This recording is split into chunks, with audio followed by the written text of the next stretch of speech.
today. Body weight workout. The idea here, of course, is doing things that don't require equipment. And remember, body weight really has to do with making sure you're putting yourself into the right position form-wise, so that you actually are engaging the muscle groups you want to. Because a shift 2 or 3 inches up or down, even an inch or so, could change drastically how the body is going to dictate the method of getting that exercise done. So, you know, if my arm is this way, I'm using different muscle groups to press forward than if my hand is this way. That actually does make a difference. So being cognizant of all that when we do our workouts. So, like I always say, the warm-up should match. Walkouts are one of my favorites. Walkouts get everything going as far as upper and lower body if you want to add little things to them. So, first walkout we're doing is just the normal one. We're going to walk down, do our push-up, taking care to stretch the hamstrings all the way down, push back, almost like you're doing a down dog. Walk your body up, keeping those heels flat.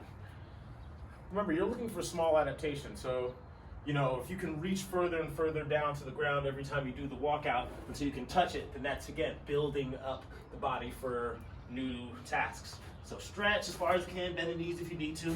Walk out until your shoulders, hands are underneath your shoulders, hips are flat. Walk back up. Voila. The next version of the walkout we're gonna do is what some people call the world's greatest stretch. I don't know where that came from, but there's a million names for every exercise. So you walk out, I'm gonna put the right foot, trying to get it flat to the ground, right? Trying to get my knee right outside of my arms. Then I'm gonna turn up, hand to the ceiling on a straight line for my hand on the ground, my palm on the floor, to my middle finger reaching up to the ceiling. Place the hand back under your shoulder. Switch. All the while, most of this weight is over my hands. Turn out this way. Come down. Walk on up. Do 5 or so of those. You can start adding other things to this, right? If I want my glutes to be more prepared, I could do a little heel raise. That way I'm firing up my glutes. Come on up. You can go to the bottom, get a push-up down. If I want to get a little bit more of a chest exercise, put into it. I'm just gonna go for about 10 of those. Whatever variation of those makes sense for you. I like the world's greatest. I'm not a big fan of warming up, so I try to get as much done in each movement as possible. Being effective and efficient with all moves, no wasted energy.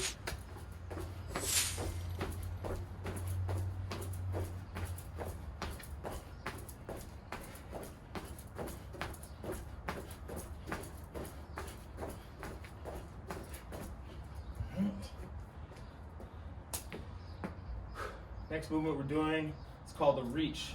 So you're gonna reach down, stretch those hamstrings out, just kind of hang for a second. Drop your butt down into a squat. See if you can get your shoulders back. Weight in the arching heels. Arms up above the head. Come on up. That's 1. Reach down. Squat down. Arms up. 2. 3. 4. Do 1 more.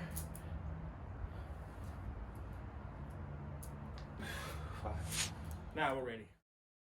First move here is called a squat to kick, prisoner squat to kick. So the idea here is teaching good squat form while we're doing this by holding your hands behind your head, trying to keep your eyesight straight. If not, look up. It kind of helps you pull that butt down. The idea is to activate the abs every time I lift my leg up. Of course, our body can just use the hip flexors and the quad and lift that leg. What we want to do is use the multifida, those deeper abdominal muscles, to kind of raise up. So pull that belly button in every time you kick. So the idea here is hands behind the head. I'm gonna keep my upper body tall, at least my chest, of course, right?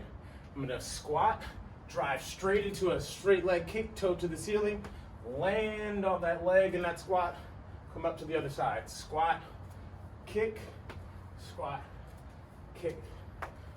Okay? Right and left kick is 1. I'm gonna go somewhere between 5 and 8 kicks on each leg. If you can get up to 10 kicks each leg, go for that. But remember, build yourself up from wherever you're comfortable. Let's say this. You could do this as a regular side plank. You can do 10 each side if you wanted to, right? You could come here, you can get onto the knees, making sure the knees and hips and shoulders are all aligned nice and straight. Glutes are active. And do your side planks here. Do a little rotation, right? You can go 10. If this is too hard for you, you start on the floor and just raise up, okay? Now then, if you're good at that already, that's real easy, You go to the stack or the 1 foot in front of the other foot position, and you go from here. You can go side plank raise. Now, if you're proficient and can just hold yourself up and do this forever, that's when you add the turn, the rotation, and all these other elements to make it more difficult. And again, sometimes you come back to the beginning if you're gonna start adding those elements like a turn, okay? But we're gonna do this one as one, a regular side plank with 10 on each side, and I'm gonna show you the alternating version of that. So, side plank with the rotation, I'm gonna reach underneath us, come up. Underneath. Now, the whole time, you're not just hanging out on this elbow. You should be driving the elbow down, moving the shoulder away from the floor to make sure you're actually activating all those stabilizers in the core.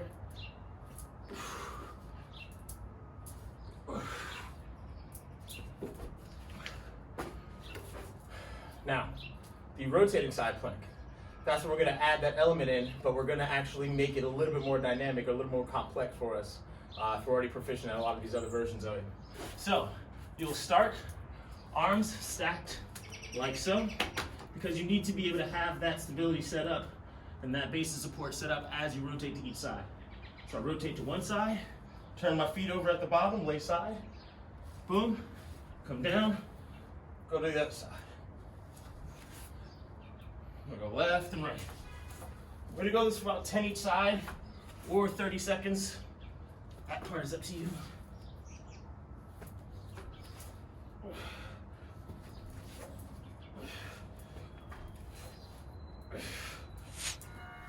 Okay, so following our side planks, we've got our obliques a little bit more warmed up, our transverse abdominis, got the entire core doing some work.